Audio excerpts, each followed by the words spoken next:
Tadi malam kita dapatkan korbannya udah kami pastikan lebih dari 3, minimum 4 yang di Garut. Yang di Bandung, Rumah Sakit Hasan Sadikin, itu minimum 3, tapi kami perkirakan mungkin masih ada lagi korban yang tidak berani mengadu. Ya, dokter ini artinya kalau dia sudah siapkan alat kontrasepsi tadi, artinya bahwa ini bukan pertama, dan betul ini ada 3 korban yang kita tahu paling sedikit 3, dan kita yakin lebih. Seorang ayah mencabuli anaknya 8 tahun dari usia 12 sampai usia 20. Nggak pernah terbongkar selama 8 tahun.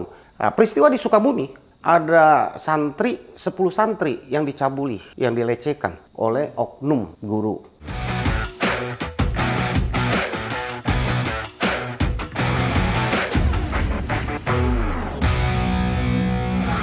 Selamat datang di channel Abraham Samad Speak Up. Netizen, seperti biasanya hari ini saya menghadirkan narasumber yang luar biasa. Ini sahabat kita semua, Bung Jutek Bongso. Selamat datang Bung Jutek. Terima kasih Bang. Oke, netizen, Bung Jutek ini adalah Ketua Tim Hukum Jabar, Jawa Barat Istimewa yang mendampingi korban pelecehan seksual yang dilakukan oknum dokter dan oknum-oknum lain yang terjadi di Jawa Barat. Bung Jutek, bisa nggak kita dijelasin apa kepanjangan atau apa makna dari Jabar Istimewa ini? Ini kan tim hukum provinsi, pemerintahan provinsi Jawa Barat ya? Jadi Bang Abraham Samad, terima kasih atas kesempatan yang diberikan.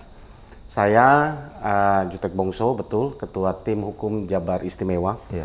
Apa itu Tim Hukum Jabar Istimewa? Ya, jadi nama ini adalah nama yang dipilih oleh Bapak Gubernur Jawa Barat, Bapak Deddy Mulyadi, ya, untuk menangani kasus-kasus pengaduan masyarakat umum, khususnya di Jawa Barat, yang datang kepada beliau, karena beliau ini, Pak Gubernur kita ini di Jawa Barat, tiap hari ini beliau menerima pengaduan-pengaduan di masyarakat, apapun masalahnya. Yang terkait dengan masalah hukum, beliau lempar ke kami di Tim Hukum Jawa Barat, Istimewa Jawa Barat ini, Jabar. Kami mendukung beliau dengan kurang lebih hampir 2.000 advokat di Jawa Barat. Oke, Bung Jutek sampai di situ. Ini kan luar biasa nih kalau kita lihat ya, bahwa ternyata kasus pelecehan seksual yang dilakukan oknum dokter, kalau kita lihat di Rumah Sakit Hasan Sadikin, terus belum lagi di Garut, tapi ternyata di luar itu juga banyak. Ya, yang terjadi. Ada juga orang tua misalnya memperkosa anak kandungnya, bapak memperkosa anak kandungnya. Kemudian saya dengar-dengar ada juga berita kejadian di sebuah pesantren, ya, santri juga terjadi pelecehan seksual oleh oknum pengajarnya dan lain-lain sebagainya. Apakah semua ini dilaporkan ke pemerintahan Jawa Barat, dalam hal ini gubernur, sehingga kasus ini terbongkar?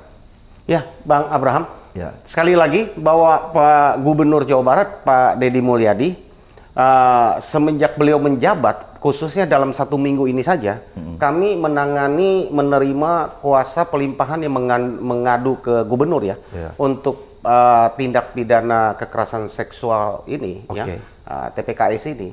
Ini hampir mau 21 kuasa. Ya. Jadi kami sampaikan ada fenomena apa, kami juga bingung ya. Dalam seminggu ini berbondong-bondong, ini diawali dengan pelaporan pertama kasus tindak pidana kekerasan seksual yang dilakukan oleh oknum dokter di Rumah Sakit Hasan Sadikin. Lalu Pak Gubernur membuka pintu ruang mengumumkan ke masyarakat, silakan yang korban kekerasan seksual yang dilakukan oleh oknum dokter ini, maka Gedung Pakuan akan menjadi posko. Semenjak dari situ banyak pengaduan, termasuklah yang oleh oknum dokter di Garut. Sampai tadi malam kami mendapatkan tim yang mendampingi di Garut. Kami terjunkan tim sampai berhari-hari di Garut. Ya, tadi malam kita dapatkan korbannya udah kami pastikan lebih dari 3, minimum 4 yang di Garut. Yang di Bandung, Rumah Sakit Hasan Sadikin, itu minimum 3, tapi kami perkirakan mungkin masih ada lagi korban yang tidak berani mengadu, ya. Ada kasus yang lain yang sedang kami tangani, menurut saya cukup menarik, fenomena selama ini tertutup, Bang Abraham. Nggak terbongkar ya? Nggak terbongkar, nggak berani mungkin mereka. Itu apa? Nggak berani atau aparat penegak hukum yang tidak menerima laporan mereka? Bisa dua-duanya. Kenapa saya sampaikan? Contoh ya, yang di Bekasi, 2 hari lalu menghadap Pak Gubernur, mengadu kepada Pak Gubernur, ada ayah kandung yang tega ya, Iya. mencabuli anaknya usia 2 tahun dan usia 4 tahun, balita. Ayah kandung ya? Ayah kandung. Luar biasa Dan bejaknya. itu sudah bikin LP dari Januari, itu tidak ditindak lanjut. Ketika datang ke Pak Gubernur 3 hari lalu, Pak Gubernur langsung beraksi, lalu menanyakan ini kepada pihak kepolisian. Lalu malam itu juga kami kawal, dan 1 hari kemudian pelakunya sudah ditangkap dan ditahan sampai hari ini. Itu ayah kandung ya? Itu ayah Memperkosa kandung anaknya? anak. Di Bekasi juga terjadi seorang ayah mencabuli anaknya 8 tahun dari usia 12 sampai usia 20. Dan itu nggak pernah terbongkar selama Nggak 8 pernah tahun? terbongkar selama 8 tahun. Anak ini baru berani bercerita ketika ayah kandung ini melakukan hal yang sama ke adiknya selama 2 tahun. Nah, di Garut terjadi lagi fenomena sama. Oke. Selain yang dokter cabul tadi, ada ayah kandung dengan pamannya kepada anak usia 5 tahun. Nah, ada lagi tadi malam baru datang diterima oleh Pak Gubernur pengaduan sampai jam 1 subuh tadi malam hari Senin ya, tanggal 21 April ini kemarin kami menerima laporan karena sudah diterima oleh Pak Gubernur ya, pengaduan itu dilemparkan ke kami, ke tim hukum Jabar Istimewa ini. Peristiwa di Sukabumi, ada 10 santri yang dicabuli, yang dilecehkan oleh oknum guru. Ini fenomena apa? Kita Ini lihat di begitu Jawa Barat banyak. semua terjadi ya? Jawa Barat. Dan ini sudah lama terjadi ya? Ya, yang di Sukabumi ini sudah terjadi dari tahun 2020. Tapi nggak terbongkar? Mereka bikin LP dari 2024. Tapi nggak ditanggapi oleh aparat? Saya nggak tahu di mana hambatannya karena baru tadi malam kita dapatkan kuasanya. Ya, tadi malam langsung dihubungi Pak Gubernur untuk menanyakan itu kepada pihak kepolisian. Hari ini tim mendampingi akan datang ke Sukabumi, tim hukum Jabar Istimewa akan mendampingi korban ya untuk dilakukan apa sebenarnya. Yang saya mau sorot Bang Abraham, bahwa ternyata selama ini banyak kasus orang nggak berani lapor atau karena tidak ada fasilitas untuk melapor. Sekarang ini dengan gebrakan Tidak ada yang memediasi ya? ya, sekarang dengan keberanian Bapak Gubernur Jawa Barat Pak Deddy Mulyadi ya, saya begitu terbongkar, saya pikir ini banyak fenomena akan terungkap. Oh, jadi Bang Jutek yakin bahwa kasus-kasus pelecehan seksual yang terjadi di Jabar ini akan terbongkar dalam waktu dekat? Akan terbongkar. Ini semua yang tadi yang saya ceritakan, ini semua pelaku sudah ditahan kecuali yang di Sukabumi karena baru tadi malam. Oke. Ya, semua sudah ditahan. Itu di Sukabumi ada berapa korbannya? 10 Santri perempuan ya? perempuan. Dan dia langsung melaporkan ya? Ya, langsung mengadu ke Pak Gubernur dan diterima oleh Pak Gubernur. Yang memberikan kuasa yang mengadu itu 3 orang. Oke. Tapi kami mendapatkan informasi bahwa itu 10. Jadi hari ini tim akan menggarap lah kepada yang korban lain. Bang Jutek, itu kejadiannya tahun berapa tuh yang di Sukabumi? 2020. 5 tahun. Nggak pernah terbongkar ya? Nggak pernah terbongkar, dan mereka sudah buat LP dari tahun 2024 ya. Nggak ditanggapi? Nggak, ya belum disikapi. Buktinya sekarang pelakunya belum ditahan. Belum ada tindak lanjut apa. Tadi malam datang ke Pak Gubernur di Lembur Pakuan, diterima oleh Pak Gubernur Pak Deddy Mulyadi. Lalu ditugaskan kami untuk mengawal kasus ini. Per tadi malam kami sudah terima kuasanya dari para korban ini. Hari ini kami akan tindak lanjuti. Jadi berarti tim kuasa hukum Jabar Istimewa ini untuk sementara lebih konsen terhadap kasus-kasus tindak pidana pelecehan seksual ya? Enggak juga. Semua kita tangani di luar yang tindak pidana seksual ini. Tapi ini yang lebih banyak. Ya, saat ini kami sekian puluh kasus lagi kami tangani. Oke. Kami nggak ekspos lah ya, Oke. karena semua yang mengadu kepada Pak Gubernur yang menyangkut hukum itu dilempar ke kami. Oke. Untuk kami bantu. Oke, Bang Jutek, menarik nih kalau kita lihat ini kan ada 2 oknum dokter ya. Satu di Hasan Sadikin, satu di Garut. Yang lebih ironis lagi di Garut karena itu dokter kandungan ya. Ya. Memang berhubungan langsung dengan perempuan Ya, kan. iya Bang. Kalau menurut Bang Jutek nih, misalnya kalau kita ambil contoh di Rumah Sakit Hasan Sadikin, itu kan kalau kita lihat kronologisnya itu kan panjang, bagaimana dia membius juga ya, melakukan pembiusan terhadap pasiennya itu dan kemudian melakukan pelecehan seksual, membawa ke sebuah kamar kosong seperti begitu ya. Iya, ruangan lantai 7. Yang kosong ya. Iya. Menurut saya ini kan peristiwanya kayak sistematis ya. Dan kelihatannya tidak mungkin hanya diketahui oleh satu orang. Kan misalnya biasanya kan kalau di rumah sakit kalau yang mendorong pasien itu dari satu tempat ke tempat lain kan biasanya perawat yang lakukan. Nggak pernah dokter langsung, Bang Jutek. Ini kira-kira fenomena apa sehingga ini tidak terbongkar baru saja? Apakah jangan-jangan rumah sakit sebenarnya mengetahui tetapi membiarkan kalau menurut Bang Jutek? Gini, Bang Abraham. Pemikiran yang sama kami dari tim hukum, Iya. ya, karena Bang Abraham ini kan advokat dan juga penegak hukum, mantan ketua KPK nih kan, tentu paham tentang apa namanya proses hukum, ya. Saya juga memiliki pandangan yang sama, karena satu ya, korbannya tidak satu, lebih dari satu. Artinya bahwa kalau dibilang bahwa ini kebetulan tidak, pasti ini sudah pasti sering terjadi, iya. Dan direncanakan. Dan direncanakan. Bukti direncanakannya, Bang, bahwa pelaku ya, oknum dokter PPA ini, ya. Residen ya? Ya, residence. Ini kan dokter anestesi ya. Iya. Dia walaupun udah diklarifikasi ya oleh Rumah Sakit Hasan Sadikin, kan kita pertanyakan obat biusnya dari mana? Iya, pasti kan dari rumah Satu, sakit. katanya itu dia sisihkan, dia sembunyikan, dia gelapi. Ya, anggaplah itu betul, berarti kan sudah punya motif. Yang kedua, dokter ini bukti bahwa ini sudah direncanakan, menstruasinya ini sudah ada, adalah dia sudah siapkan alat kontrasepsi. Iya.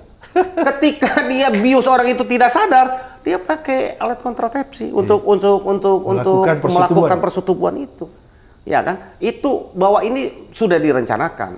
Ada informasi yang kami lagi gali, apakah benar tidak benar lagi kami gali. Kami sudah kasih masukan kepada tim penyidik gitu kan. Bahwa beredar nih di luar bahwa ada katakan verbal ya, perkataan dari oknum security Rumah Sakit Hasan Sadikin. Satpam ya? Satpam. Yang ada perkataannya yang tidak pantas kepada keluarga korban. Yang seolah-olah dia mengetahui kejadian ini dan sudah terbiasa terjadi di sana. Dianggap biasa? Dianggap biasa. Ini kami lagi coba dalami. Saya sudah sampaikan bahwa di dalam bahasa hukum itu ada unsur kelalaian, ada di dalam tindak pidana ya, ada unsur kelalaian. Saya sudah sampaikan kepada Rumah Sakit Hasan Sadikin bahwa kami kuasa hukum korban punya 3 tugas. Satu, memaksimalkan atau memastikan hak hukum korban untuk mendapatkan keadilan dengan memastikan tersangka itu dihukum sesuai dengan undang-undang atau hukum yang berlaku semaksimal mungkin. Satu. Yang kedua, korban kami akan pastikan mendapatkan hak restitusi ganti rugi secara materi dari pelaku. Ya. Yang ketiga, kami pastikan bahwa korban ke depan itu harus mendapatkan rehabilitasi secara total dan kehidupan yang layak di kemudian hari, ya, untuk masa depan dia. Ya, ini yang berat, kami akan tetap kawal, bukan hanya sisi hukumnya, kami akan terus kawal sampai dia korban ini memperoleh hak-haknya. Ya, untuk masa depan yang baik dan apa. Saya bilang, ini Rumah Sakit Hasan Sadikin, kita bukan mau menyerang Rumah Sakit Hasan Sadikinnya dan juga oknum dokter secara ini kan oknum ya. Kita tidak berbicara ke sana bahwa saya bilang kalau unsur kelalaian udah pasti di mana model keamanannya. Orang jadi takut ke rumah sakit. Iya, karena tidak terjamin. Ya, walaupun dia bilang itu ruang kosong, tidak terpantau dan apa segala macam gitu ya. Harusnya kalau menurut saya semua ruangan di rumah sakit itu harus bisa terpantau dan harus bisa terawasi. Lewat CCTV? Lewat CCTV atau lewat sistem keamanan atau apapun. Ya, kalau tidak maka di situ kita pertimbangkan apakah ada unsur kelalaian. Ya kan? Nah, ini fenomena menarik. Oleh karena apa? Kita lihat dokter ini, artinya kalau dia sudah siapkan alat yang untuk kontrasepsi tadi, artinya bahwa ini bukan pertama dan betul ini ada 3 korban yang kita tahu paling sedikit 3 dan kita yakin lebih. Itu semua dia bius dulu ya? Iya, yang korban terakhir klien kami FA ini, kami sangat sesali ya, karena ayahnya akhirnya meninggal kan. Dia ayahnya kritis, membutuhkan donor darah, lalu diiming-iming untuk cross match, kecocokan darah, lalu dibius, lalu dikerjain jam 1 subuh sampai jam 4, jam 5 subuh, 3 jam. Lalu ayahnya kehilangan, bagaimana mental dari para korban? Ini kita harus lindungi. Ya. Makanya kami Pak Gubernur agak keberatan ketika ada yang menyorot kediaman korban, mempublikasikan korban. itu selain dari undang-undang tindak pidana kekerasan seksual itu dilarang, melanggar undang-undang, ya ini saya pikir harus paham lah media. Mari kita kerjasama. Ya, kasihan kasihan. Kami sebagai kuasa hukumnya, kami ketika mendengarkan kronologis itu saja tersentuh, kami sampai meneteskan air mata untuk korban ini, gitu kan. Jadi dia sebenarnya diiming-imingi bahwa ini kan karena ayahnya butuh donor darah, maka dia dibius dulu untuk mau dipastikan jenis darahnya. Dia nggak tahu itu dibius. Dia nggak tahu. Jadi dia karena ditawari bahwa dia harus cek kecocokan darahnya, yang namanya cross match tadi, gitu ya. Bahwa dia bilang ini loh, silakan. Dia pikir mau diambil darahnya untuk dicek. Dia nggak ngerti. Ternyata dimasukin alat obat bius. Tidak sadar dia selama 3 jam. Padahal gitu kan. ayahnya sedang menunggu itu ya. Ayahnya sedang menunggu itu. Darah itu ya. Darah itu. Meninggal gara-gara. Meninggal. Jadi ada 2 kejadian yang luar biasa yang terjadi. Itu yang saya bilang. Sudah diperkosa, kemudian menurut saya ada lagi tindak pidana karena ulahnya menyebabkan orang lain meninggal. Pertanyaan saya, Pak Abraham, Bang, dokter yang merawat ayahnya itu kan pasti bukan dokter anestesi. Iya. Suster yang menjaga kan pasti ada. Iya.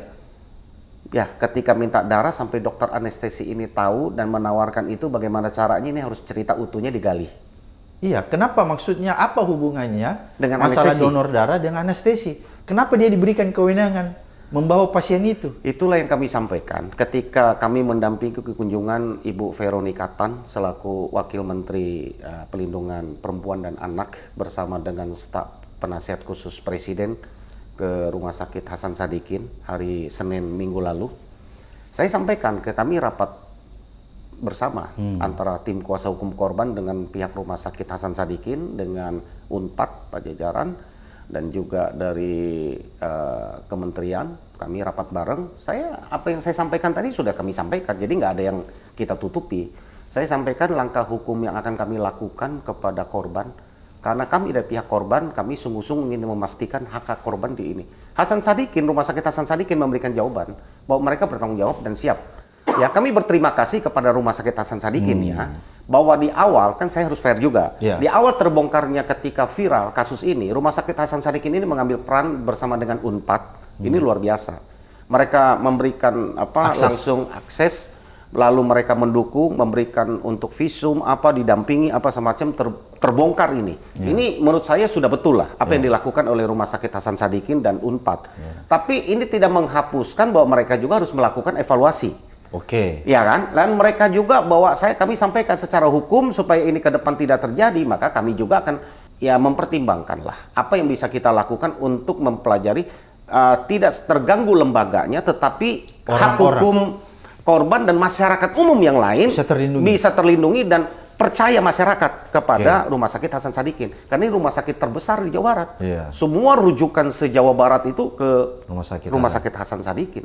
Oke, Bang Jutek, ini kan menarik tadi ya kalau kita lihat kronologis ya, bahwa kok ada seorang dokter anestesi diberikan kewenangan dalam hal untuk donor darah. Ini kan harusnya dokter yang merawat orang tua si korban itu juga harus ditanya kan, kenapa sampai dia memberikan kewenangan itu kepada dokter anestesi ini untuk membawa anaknya diperiksa darahnya. Ini juga kita tanya, walaupun tidak ada perawat yang menemani di situ. Iya, kita udah tanya Bang, kita udah tanya, walaupun Hasan Sadikin sudah memberikan klarifikasi bahwa dokter ini mengambil peran yang bukan peran dia. Kita pertanyakan, di mana kan nggak mungkin ketika dijaga di situ nggak ada suster, nggak ada ruangan anggap sebelum dipindah ke lantai 7 ya, gitu kan?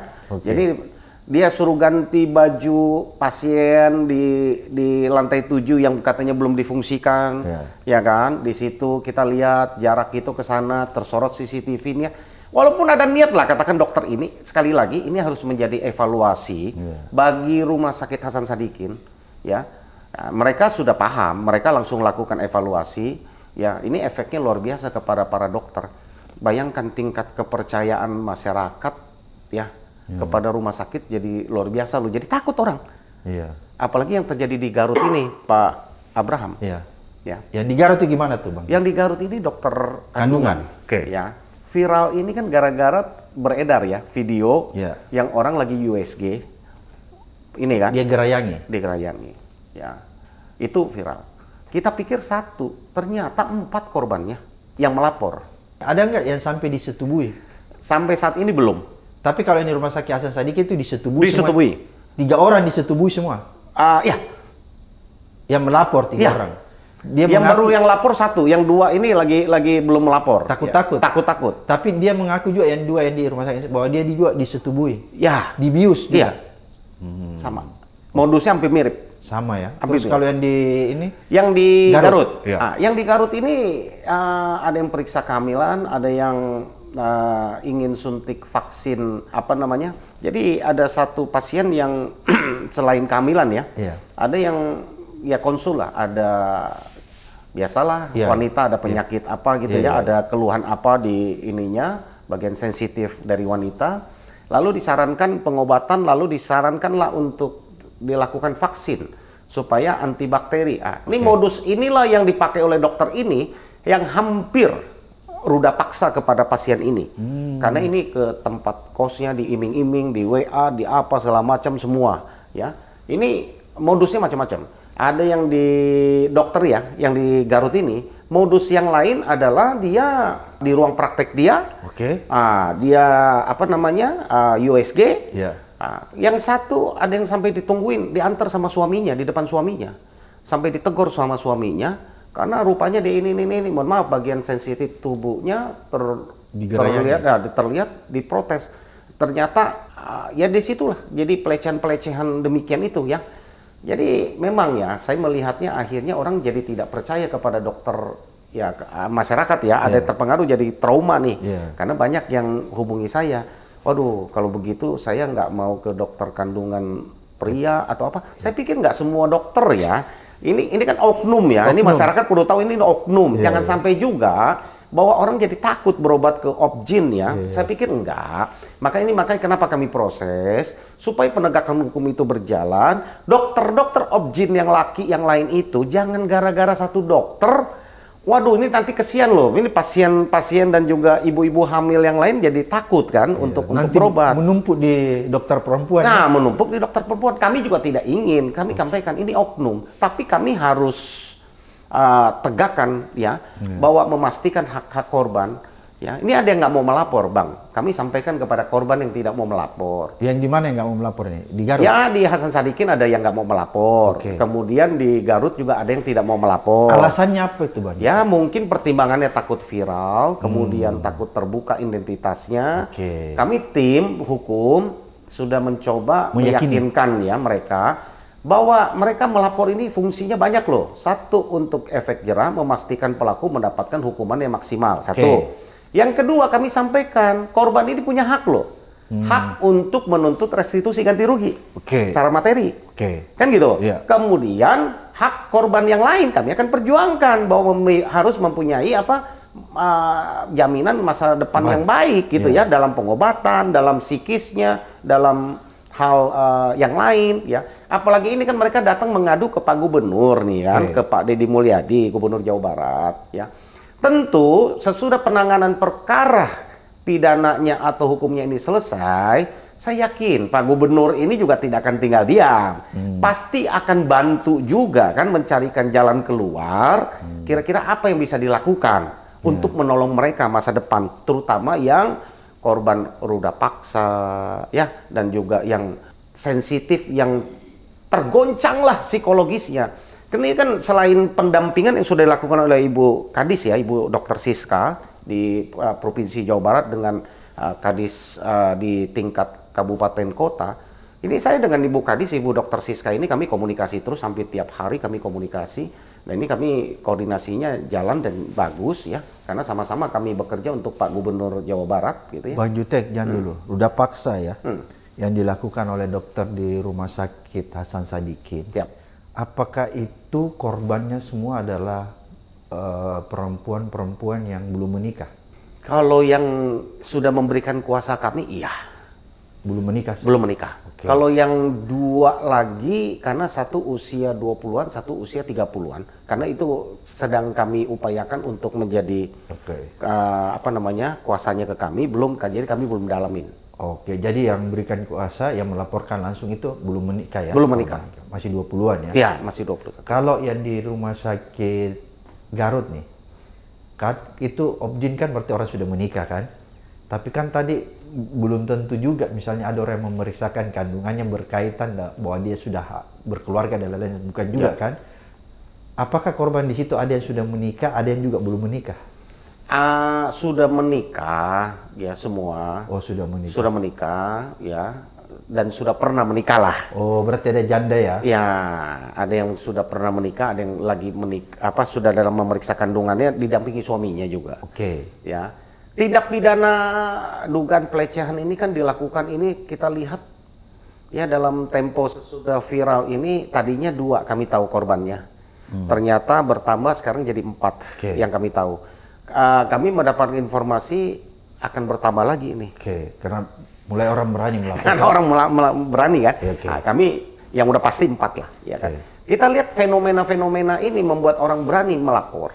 Ya, kita akan bongkar modus-modusnya supaya modus-modus ini kita ceritakan ke masyarakat, supaya para ibu-ibu atau wanita-wanita Indonesia khususnya Jawa Barat yang sesudah mendengarkan lewat podcastnya Bang Abraham ini tahu nih ada modus-modus begini, lain kali perhatian janganlah terulang kan gitu kan. Oke, harus berhati-hati. Hati-hati gitu kan. Seperti yang di Hasan Sadikin gitu kan.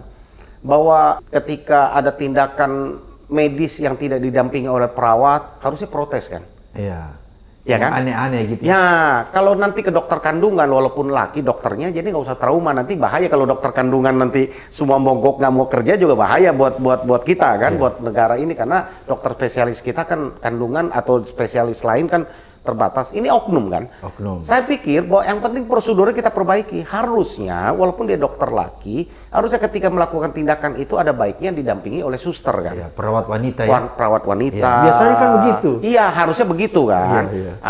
Ketika yang di rumah sakit juga memastikan semua tindakan dokter itu prosedurnya itu dijalankan, bahwa itu harus didampingi oleh perawat sebenarnya. Berarti gitu. SOP-nya harus dijalankan. Harus dijalankan. Inilah tujuan kita memberikan edukasi kepada masyarakat.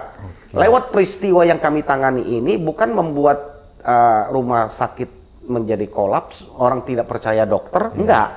Bahwa kita konsennya adalah ini oknum.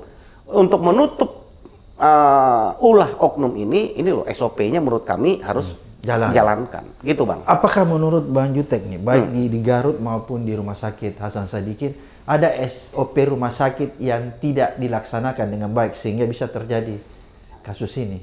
Saya sepintas melihat kalau SOP dijalankan nggak mungkin terjadi nggak mungkin ini. Ya? Satu, walaupun si dokternya katanya punya niat ya, tapi kalau SOP-nya satu dari sisi keamanan aja misalnya, walaupun itu gedung kosong, misalnya harus terkunci, terawasi, ya.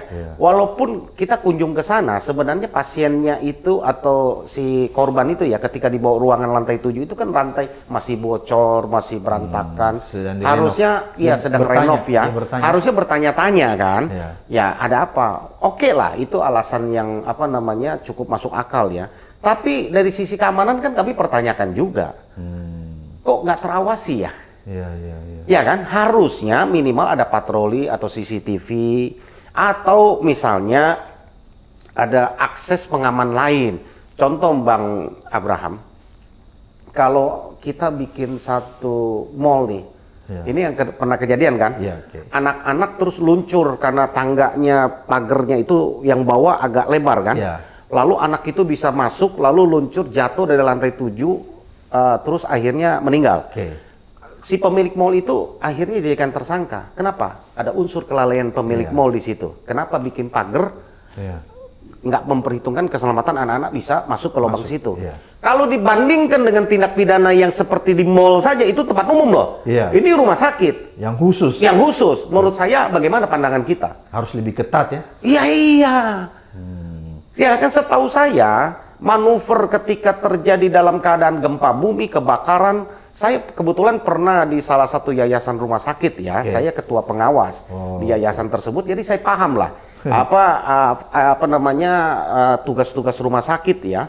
Jadi ketika kami membangun rumah sakit yang saya pernah jadi ketua pengawas ya di yayasan rumah sakit itu ya, ketika kami membangun gedung Bang Abraham, itu sampai kontraktor konsultannya itu berhitung Ini lift, ini tangga darurat. Ketika terjadi kebakaran, gempa bumi, evakuasi pasien itu harus muat dengan tempat tidurnya. Iya, betul. Manuvernya harus pas. Iya. Lalu dipikirkan tangga darurat nih. Ini bukan tangga umum. Iya, tangga darurat terus pagernya. Bahwa ini harus tidak boleh anak-anak seperti yang di mall tadi. Iya. Jaraknya berapa, lubangnya berapa di bawah. Itu kami perhitungkan. Iya. Termasuk apa? Ini kok rumah sakit sebesar ini, saya nggak tahu ya apa yang terjadi.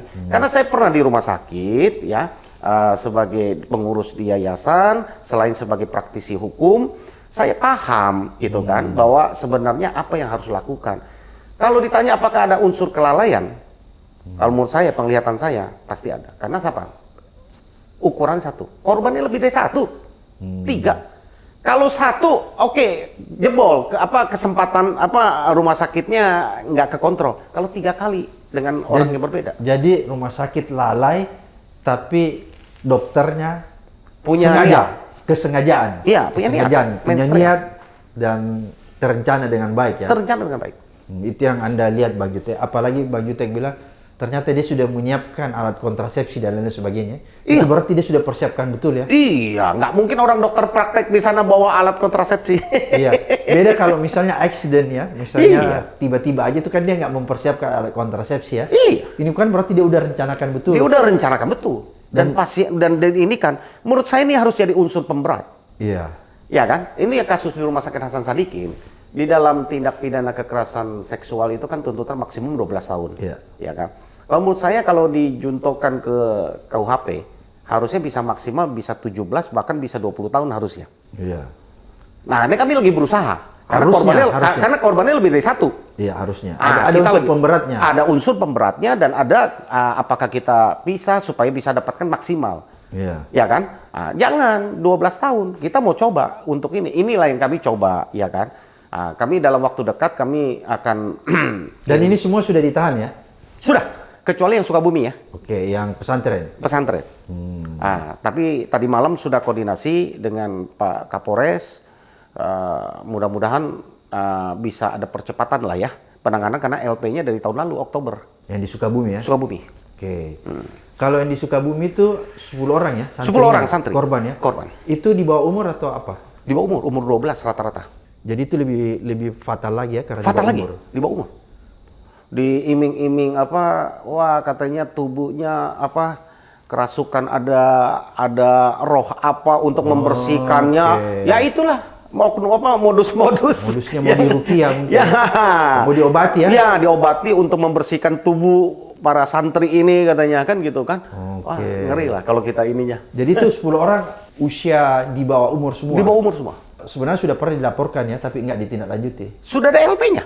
Sudah ada Dari LP. Oktober. Oh, berarti sudah ada LP-nya. Sudah ada LP-nya. Tapi nggak ditindaklanjuti. Saya makanya lagi cek hari ini, kenapa tidak ditindaklanjuti, kan gitu kan? Apakah unsurnya tidak penuhi? Menurut keluarga korban kan katanya, ini karena menyangkut si A, si B, orang kuat katanya. Kita bilang nggak ada orang kuat, makanya Pak Gubernur mendengar itu langsung telepon, ada apa nih? Iya. Kan gitu kan? Nggak boleh. Nggak boleh orang Nggak semua boleh, sama mau penduduk. sekuat apapun ini pelecehan kepada santri. Inilah kita bersyukur ya, Pak Gubernur ini, Pak Deddy Mulyadi ini mau terjun langsung. Beliau langsung loh terima, beliau langsung telepon kepada menanyakan ya, tidak mencampuri, tidak intervensi, hanya menanyakan ya.